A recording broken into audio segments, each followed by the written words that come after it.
प्रिय देशवासियों, नमस्कार। हम सभी ने बीते दिनों में देश का सामर्थ्य और उसका संयम दोनों देखा है। मैं सबसे पहले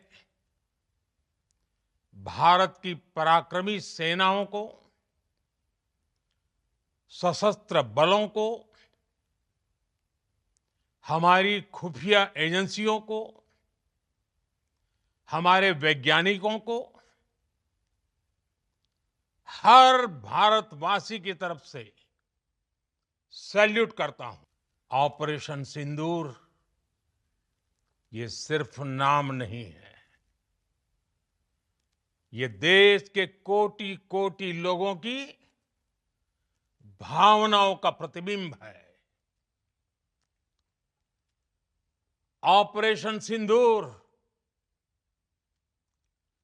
न्याय की अखंड प्रतिज्ञा है। 22 अप्रैल को पहलगाम में आतंकवादियों ने जो बर्बरता दिखाई थी, उसने देश और दुनिया को झकझोर दिया था।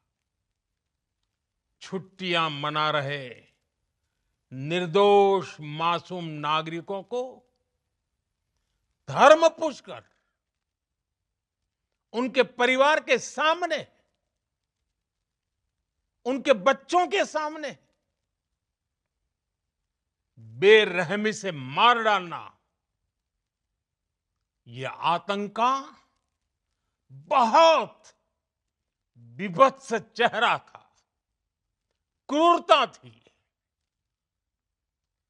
ये देश के सद्भाव को तोड़ने की घिनौनी कोशिश भी थी। मेरे लिए व्यक्तिगत रूप से ये पीड़ा बहुत बड़ी थी।